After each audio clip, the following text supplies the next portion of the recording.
Hi hello I am doctor Narayanasamy. இன்னைக்கு நம்ம இந்த வீடியோவில் என்னத்தை பற்றி பார்க்க போகிறோம் அப்படின்னா பிசிஓடி ஆர் பிசிஓஎஸ். பிசிஓடினா என்னென்னா பாலிசிஸ்டிக் ஓவரியன் டிசீஸ், பிசிஓஎஸ்னா என்னென்னா பாலிசிஸ்டிக் ஓவரியன் சிண்ட்ரோம். இது எல்லா பெண்களும் கேள்விப்பட்டிருப்பீங்க. ஏன்னா இது பெண்களை அதிகமாக பாதிப்படைய செய்கிறது, இந்த பிசிஓடியும் பிசிஓஎஸும். திருமணமாகாத பல பெண்களின் irregular periods, அதாவது ஒழுங்கற்ற மாதவிடாய்க்கும் காரணமாகவும், திருமணமாகி பல பெண்களின் குழந்தைக்காக முயற்சி செய்தும் கருத்தங்கமை இருப்பதற்கு காரணமாகவும் இருப்பது இந்த பிசிஓடி பிசிஓஎஸ் தான் முக்கிய காரணமாக இருக்கிறது.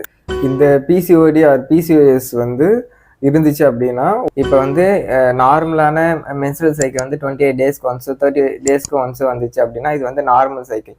இதுவே பிசிஓடி உள்ள பேஷண்ட்ஸுக்கு எப்படி இருக்குன்னா 40 டேஸ்க்கு ஒன்ஸு, 50 டேஸ்க்கு ஒன்ஸு, இல்லை 2 மந்த்துக்கு ஒன்ஸு, அது 3 மந்த்துக்கு ஒன்ஸு, அந்த மாதிரி தான் irregular பீரியட்ஸ், அதாவது ஒழுங்கற்ற மாதவிடாய் வரும்.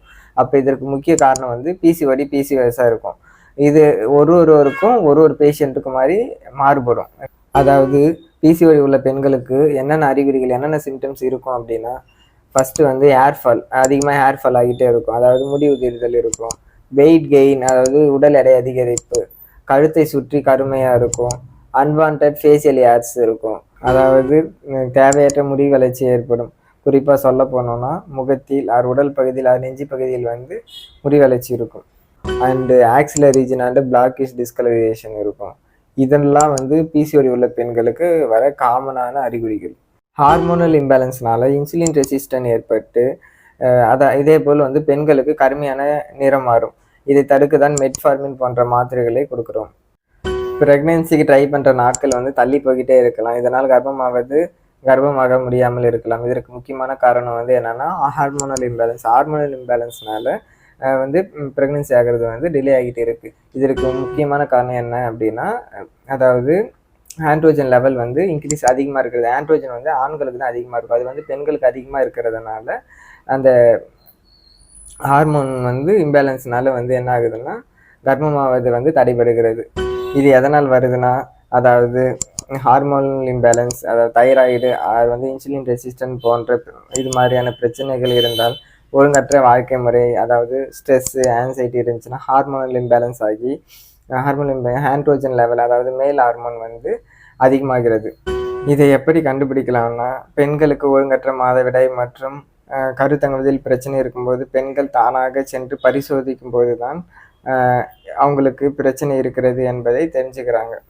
அந்த பிசிஓடி உள்ள பெண்கள் சிலருக்கு hormonal test like thyroid profile, T3, T4, TSH check பண்ணியும், சிலருக்கு LH, FSH, AMH, புரலாக்டின், டெஸ்டோஸ்டிரான் போன்ற டெஸ்ட்டும், அது கூட HbA1c செக் பண்ணி androgen level, testosterone level check பண்ணியும் பிசிஓடி இருக்கிறத கண்டுபிடிக்கிறாங்க.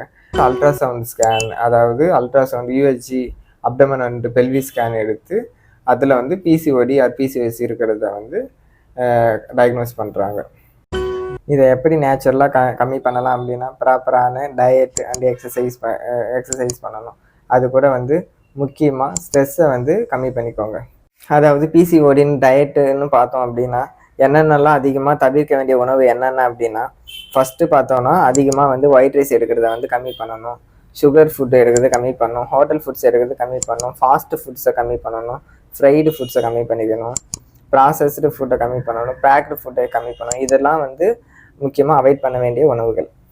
அதாவது நிறைய தண்ணி குடிங்க, 2 to 3 லிட்டர் தண்ணி குடிங்க. அதாவது அதுக்கடுத்து பார்த்தோம் அப்படின்னா யோகா, எக்ஸசைஸு, அதாவது எக்ஸசைஸு வீட்டிலே சில எக்ஸசைஸும் பண்ணலாம். வெயிட் அதிகமாக இருந்தாங்கன்னா வெயிட் ரெடியூஸ்க்கான எக்ஸசைஸ் பண்ணிக்கோங்க. அதுக்கடுத்து பட்டர்ஃப்ளை போஸ் எக்ஸசைஸு, இந்த மாதிரி பெல்விக் ஃப்ளோர் எக்ஸசைஸ்லாம் டெய்லியும் பண்ணிக்கிறது ரொம்ப நல்லது.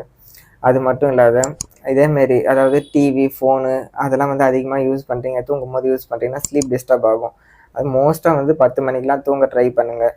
அதிகமாக டிஸ்டர்ப்டு ஸ்லீப் இருந்தாலும் ஸ்லீப்லெஸ்னஸ்னாலேயும் சிலருக்கு பிசிஓடி வருது. ஏன்னா அவங்க ஸ்ட்ரெஸ் ஆகிறதுனால பிசிஓடி வரதா சில ஸ்டடீஸில் சொல்லியிருக்காங்க. அதாவது பிசிஓடி இருந்துச்சுன்னா அதுக்கான ப்ராப்பரான diet, exercise, life style changes with treatment எடுத்து சரி பண்ணிக்கோங்க. நெக்ஸ்ட் வீடியோவில் பார்ப்போம். பாய்.